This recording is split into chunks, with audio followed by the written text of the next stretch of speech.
দাদা, মায়ের জ্বর তো কমছেই না, এবার কি হবে? কি করব মা, এবছর যা শীত পড়েছে। ভাঙা জানালা দিয়ে হুড়হুড় করে বাতাস আসছে। ঘর সরানো তো দূরে থাক, তোদেরকে দুটো শীতের কাপড় কিনে দেব, আমার তো সেই কপালও নেই।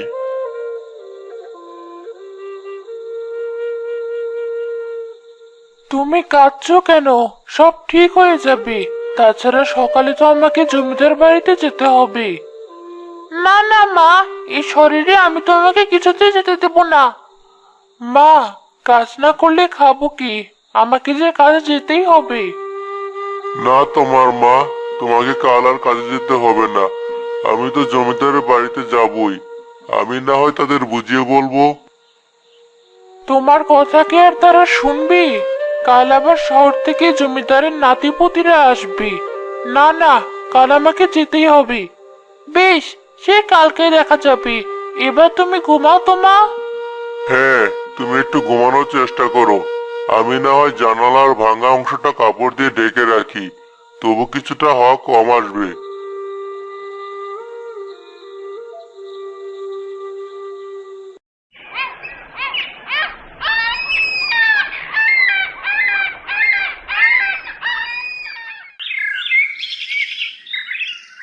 কত বেলা হয়ে গেছে, আর জমিদারের বাড়িতে অনেক কাজ। একটু ওঠার চেষ্টা করি।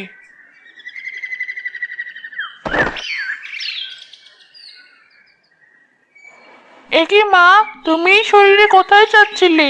দেখলে তো কেমন ধপাস করে পড়ে গেলে।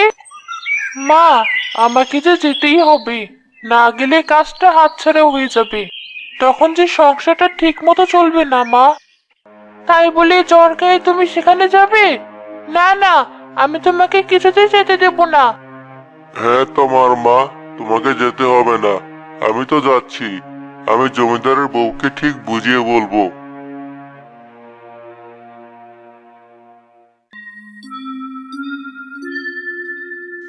আমি না, রেহানাকে কোথাও দেখছি না। সে কি আজ কাজে আসেনি নাকি? না খালাম্মা, ও তো আজ আসেনি। তাই তো আমাকে একাই কাজ ছাড়তে হচ্ছে। সে কি, মহারানীর আবার কি হলো? না, এমন করলে ওকে তো দেখছি এবার কাজ থেকে ছাড়িয়ে দিতে হবে। হ্যাঁ খালাম্মা, আপনি তাই করুন। ওর কাজও যদি আমাকেই করতে হয়, তাহলে কিন্তু এই মাসে আমাকে বেশি টাকা দিতে হবে। হ্যাঁ হ্যাঁ, তাই তো। তোদের তো শুধু একই ধান্দা, কি করে আমাদের টাকা খসাবি। নে, হাত চালিয়ে কাজ কর। আসো কর স্বামী, আমি দেখছি কি করা যায়। খালাম্মা, একটা কথা ছিল। এই তো মহারানীর রাজা।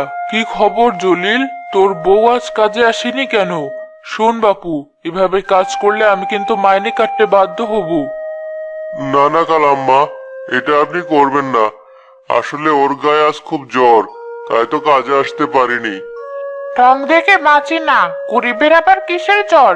আসলে খালাম্মা, যখনই শুনেছি আজ বাড়িতে বেশি কাজ, তখনই কাজে ফাঁকি দিতে জ্বরের বাহানা করছে। না না আমেনা ভাবি, আমি সত্যি বলছি, ওর গায়ে খুব জ্বর। গরিব বলে কি আমাদের জ্বর আসবে না? আরে থাম থাম, বাড়িতে অনেক কাজ পড়ে আছে, তাই মুখ না চালিয়ে এবার হাত চালা দেখি। চত্ব সব। আর এই যে জলিল, বউ যখন আসেনি মেয়েটাকে তো নিয়ে আসতে পারতি। কি বলছেন খালাম্মা? মেয়ে আমার এখন অনেক ছোট। ছোট তাই কি হয়েছে? দুদিন পর তো এই কাজই করতে হবে। এখন থেকে শিখলে তো কাজেই আসবে। খালাম্মা তো ঠিক কথাই বলেছে। আমি বাবা একা এত কাজ সামলাতে পারবো না।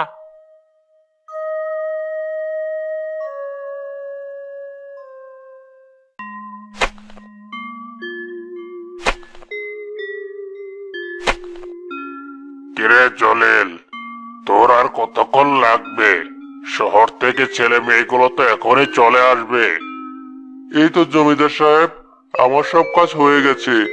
এবার এই চুলোটা ঠিকঠাক কাটা হলেই সব হয়ে যাবে। হ্যাঁ হ্যাঁ, হাত চালিয়ে কর। তোদের নিয়ে আর পারি না। ছেলে মেয়েগুলো একটু আনন্দ ফুর্তি করতে আসবে। জানিসই তো, এই শীতে ওরা গ্রামে আসে। হ্যাঁ হ্যাঁ জমিদার সাহেব, সবই তো জানি। সত্যি, বড় লোকদের কত আয়োজনে শীত ঘিরে। তারাই শীতে দামি দামি জামা কাপড় পরে বনবাদরে বনভোজন করে, আর আমরা গরিবেরা শীতের কাপড় না পেয়ে ঘরে মুখ লুকিয়ে থাকি। হয়েছে, তোকে আর নাকে কান্না করতে হবে না।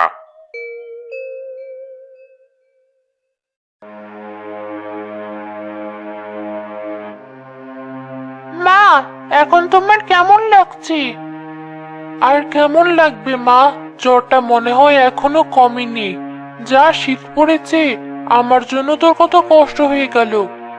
আরে ধুর, আমি তো শুধু তোমাকে নিয়ে ভাবছি। আরেকটা কাঁথা দিয়ে দিব গায়ে? ওই তো ছেঁড়া ফাটা কাঁথা, ওই দিয়ে আর কতটুকু শীত যায়। আমি ভাবছি আজও কাজে গেলাম না, এবার মনে হয় কাজটাও হাতছাড়া হয়ে যাবে। অত চিন্তা করো না তো মা, তাছাড়া বাবা তো গেছে ওখানে। খুব সমস্যা হলে আমি না হয় কাজ করে দিয়ে আসবো। কি জানি মা, খুব চিন্তা হচ্ছে। ভাবছি বেলা জ্বরটা কমলে বিকেলে না হয় একবার ঘুরে আসবো। সেসব পরে দেখা যাবে, এখন একটু ঘুমাও দেখি।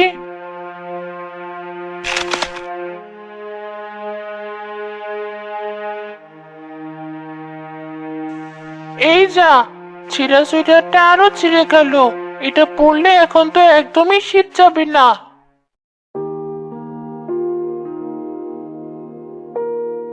এই দেখ স্নেহা, এটা আমার নতুন সোয়েটার। কি সুন্দর তাই না? তাই তো দেখছি, আমার গায়েরটাও নতুন। হয়েছে, তোরা গল্প থামিয়ে পা চালিয়ে হাট দেখি। শোন, আজ রাতে কিন্তু বারবিকিউর ব্যবস্থা আছে। ওমা, তাই নাকি? তাহলে তো খুব জমে যাবে। তবে শহরের পিকনিকে যতই মজা হোক, এই শীতে গ্রামের পিকনিকের একটা আলাদাই আনন্দ। ঠিক বলেছিস, তাই তো প্রতি বছর আমরা এখানে আসি। এবার চল তাড়াতাড়ি, দাদা দাদি নিশ্চয়ই আমাদের জন্য অপেক্ষা করছে।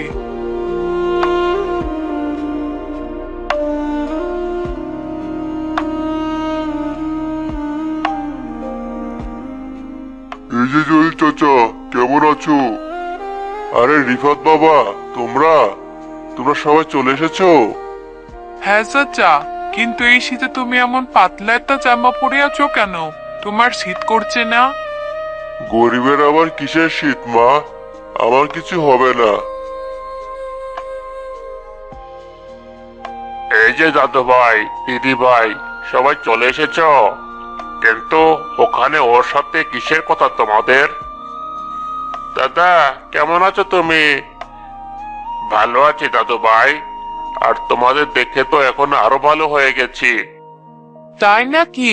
বেশ, চলো ভিতরে, এখানে খুব শীত। হ্যাঁ হ্যাঁ, তাই চলো। আহারে, বাইরে তোমাদের খুব কষ্ট হচ্ছে। ভেতরে চলো, তোমাদের দাদি তোমাদের জন্য অপেক্ষা করছে।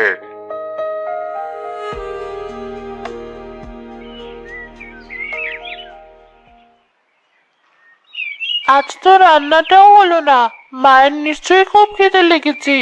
যাই, মায়ের জন্য বরং একটু মুড়ি নিয়ে যাই।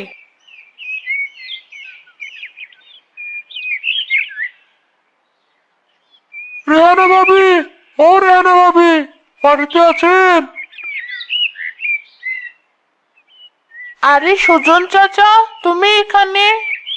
হ্যাঁ মা, জমিদারের বউ পাঠালো, তোর মাকে একবার সেখানে যেতে বলেছে।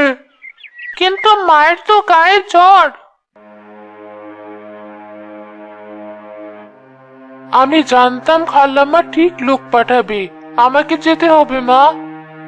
এ কি মা, তুমি উঠে এলে কেন? আমাকে মাফ করুন ভাবি, আমরা হলাম গোলাম মানুষ। মালিক যা বলবে আমাদেরকে তো তাই শুনতে হবে। না না সুজন ভাই, আমি কিছু মনে করিনি। ঠিকই তো, জ্বরের বাহানা দিয়ে আর কত ছুটিতে থাকবো। আমি আসি মা। না না মা, এই শরীরে শীতের ভিতর আমি তোমাকে ওখানে কিছুতেই যেতে দেব না। তাই বললে কি আর হয় মা? খালাম্মা যখন লোক পাঠিয়েছে আমাকে তো যেতেই হবে। বেশ, তাহলে আমিও যাব তোমার সাথে। কিন্তু, কোনো কিন্তু না মা, চলো, চলো চাচা।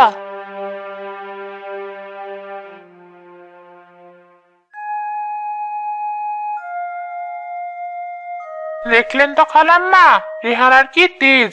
আপনি লোক পাঠালেন তবু সে আসলো না। এক কথা বারবার বলিস না তো, হতে পারে বেচারির সত্যি জ্বর এসেছে। বেশ তো, তাহলে ও সুস্থ হোক, আমিও জ্বরের বাহানায় দুদিন ছুটি কাটাবো। তোর যত আজগুবি কথা, তোরা কি আমাকে শুধু শুধু কাজ করে দিস? আমি তো এই জন্য তোদের পয়সা দিই নাকি? সে আপনি যাই বলেন, এই শীতে বাড়ির বাইরে কাজ করতে যে কত জ্বালা, তা আপনারা বড় লোকেরা বুঝবেন না। আমি আসবো খালাম্মা। এই যে রেহানা, তার জ্বর কি কমেছে? গরিবের আর জ্বর। যাই হোক, আপনি বলুন খালাম্মা, আমাকে কি কি করতে হবে? মেয়েটাকেও সাথে এনেছিস দেখছি, ভালোই হয়েছে। এই তো মা, এদিকে আয় দেখি। এই ধর, দোতলায় গিয়ে সবাইকে পিঠাগুলো দিয়ে আয়। ওই ট্রেটা আমাকে দাও আমেনা ভাবি, ছোট মানুষ অতগুলো নিয়ে যেতে পারবে না। পারবে না কেন?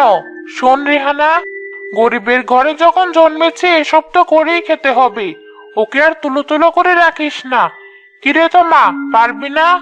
হ্যাঁ চাচি, আমি ঠিক পারবো। ওরে বাবা, কি শীত পড়েছে, একদম ঠক ঠক করে কাঁপছি।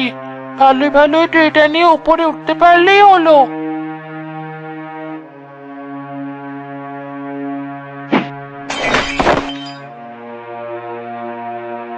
এ আমি কি করলাম?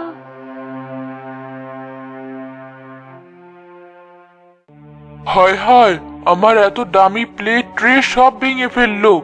গরিবের বাচ্চা, এত দামি জিনিস তোরা কখনো চোখে দেখেছিস? আমাকে ক্ষমা করে দিন দাদি, সত্যি বলছি, আমি ইচ্ছে করে করিনি। এত শীত করছিল, কাঁপতে কাঁপতে হাত থেকে পড়ে গেছে। কি বললি? শীতে কাঁপতে কাঁপতে হাত থেকে পড়ে গেছে? বেশ, তোর মায়ের এই মাসের বেতনের টাকা থেকে প্লেটের দাম আমি কেটে রাখবো, তখন বুঝবি জ্বালা। এ আপনি কি বলছেন খালাম্মা?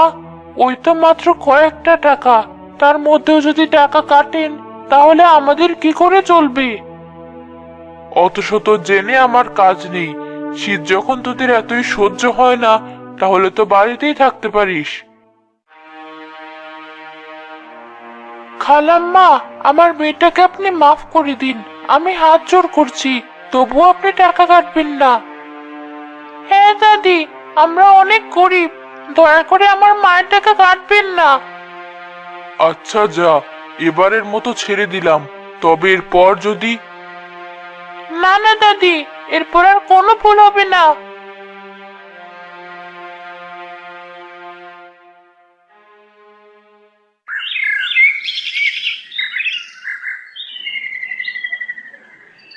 জলিল চাচা, শোনো, তুমি বরং এখানে একটা ক্যাম্পফায়ার জ্বালিয়ে দাও। কি বলে রিফাত বাবা? কে কে কি ফায়ার? হ্যাঁ হ্যাঁ হ্যাঁ, ক্যাম্প ফায়ার। আচ্ছা বাদ দাও, তুমি এখানে কিছু কাঠ জ্বালিয়ে দাও। যা শীত পড়েছে, আমরা এখানে বসে ওই আগুন পোহাবো। ও, এই কথা। আচ্ছা, আমি এখনই ব্যবস্থা করছি। রিফাত, তোর বারবিকিউ এর কি অবস্থা? কিছু তো দেখছি না।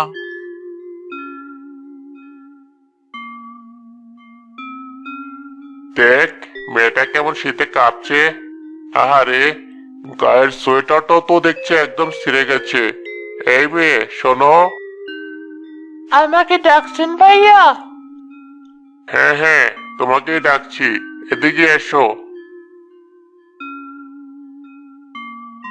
জি ভাইয়া, বলুন। এই নাও চকলেট, এটা তোমার জন্য। না না ভাইয়া, আমার লাগবে না। কেন লাগবে না? নাও। আর কি নাম তোমার? এই ভয়ঙ্কর শীতে অমন ছিয়া সুইটার পরে আছো কেন? না পরে কি করব আপা, এটা ছাড়া তো আমার কাছে শীতের কাপড় নেই। আহারে, নাম তো বললে না তোমার? আমার নাম তমা। তমা? এই তমা, কোথায় গেলি? ওই যে আমাকে ডাকছে, আমি আসি।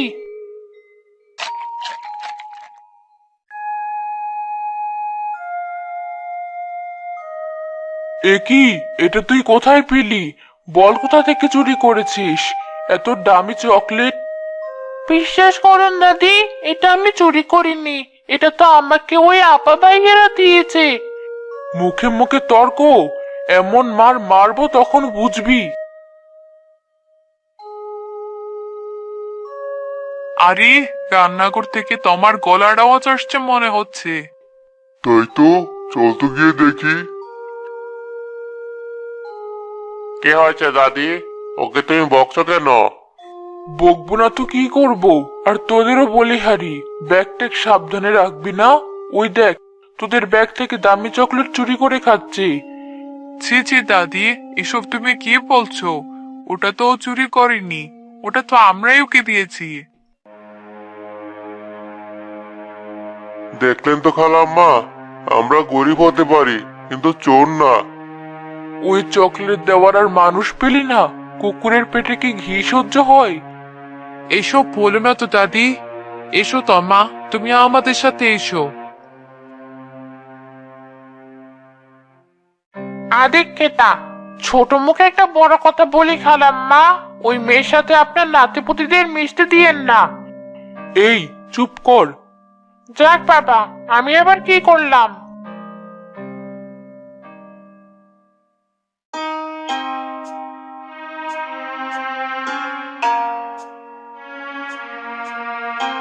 রান্নার গন্ধে চারিদিকে একদম মোমো করছে। ঠিক বলেছিস, গন্ধে আমার খিদেটাও যেন চাকান দিয়ে উঠছে। তোর তো শুধু খাই খাই। হ্যাঁ হ্যাঁ হ্যাঁ, আমার দিদি ভাই দাদু ভাইদের খিদে পেয়ে গেছে। তোমাদের কি রান্না বান্না হলো? জি চাচা, সব হয়ে গেছে। আমিনা ভাবি, এবার সবাইকে খাবার দিয়ে দাও। এই রেহানা, শোন, আমাকে অত আদেশ করিস না। সকাল থেকে জ্বরের বাহানায় খুব তো ছুটি কাটিয়েছিস, আর সারাদিন আমি একা খাচ্ছি। এখন আর আমি কিচ্ছু করতে পারবো না। যা করার তুই কর। দাও, আমি দিয়ে দিচ্ছি। না না, সকাল থেকে তুমিও তো কম কাজ করনি, আমিই দিচ্ছি।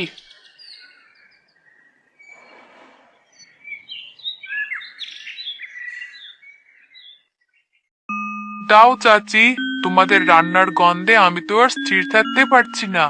হা হা হা। খাও মা, খাও, আমি সব নিয়ে আসছি। অত হিহা না করে কাজটা ঠিক করে কর। এ কি, আমার হঠাৎ এমন লাগছে কেন?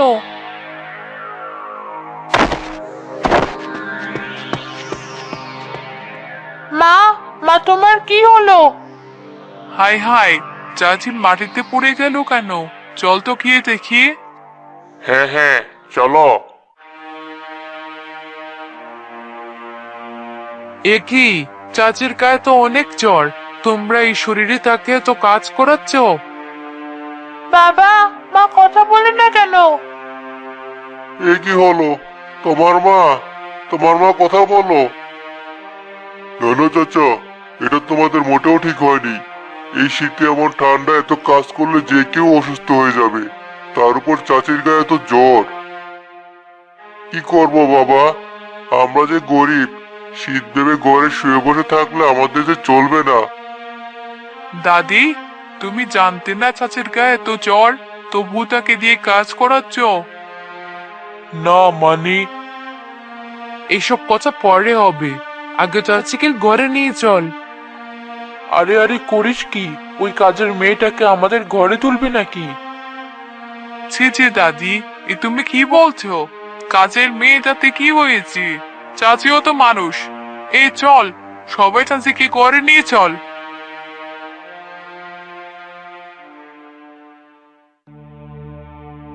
এ কি, আমি এই ঘরের বিছানায় এলাম কি করি? চাচি শান্ত হও, আমরাই তোমাকে এখানে নিয়ে এসেছি। কিন্তু খালাম্মা, বিশ্বাস করুন, আমি সজ্ঞানে এখানে আসিনি। হয়েছে, থাম।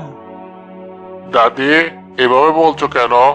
সত্যি, আজ আমরা বুঝলাম শীত সবার জীবনে এক না। শীত এলে আমরা বড় লোকরা কত আনন্দ করি, অথচ গরিবেরা এই শীতে কত কষ্ট পায়। ঠিক বলেছিস, শীত নিবারণ করতে তো পারি না, উল্টো এই শীতের কনকনে ঠান্ডায় বাইরেই তাদের কাজ করতে হয়। তাই আমরা ঠিক করেছি সবার জন্য না পারলেও অল্প কিছু মানুষকে তো আমরা সাহায্য করতেই পারি।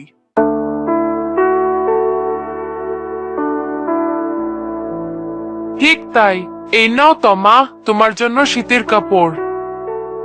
আরে আরে, করিস কি? গিন্নি, তুমি ওদের কিছু বলো না। ওরা যা করছে এটা হয়তো আমাদেরই আগে করা উচিত ছিল।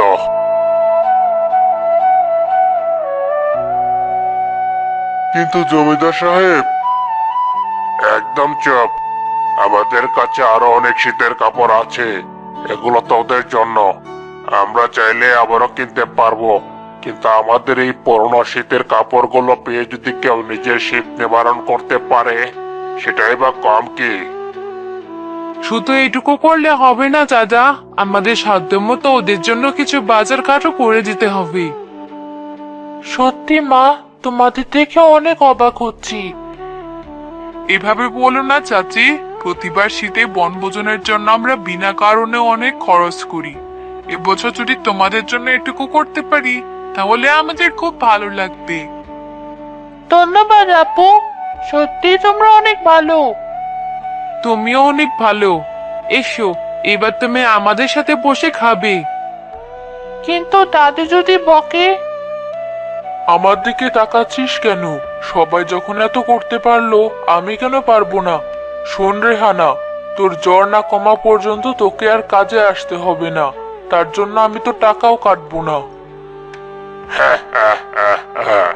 শীতের মৌসুমে এভাবে যদি সব বড় লোকেরা গরিবের পাশে একটু দাঁড়াতো, তাহলে হয়তো কাউকে আর কষ্ট পেতে হতো না। চলো চলো, এবার সবাই বাইরে চলো।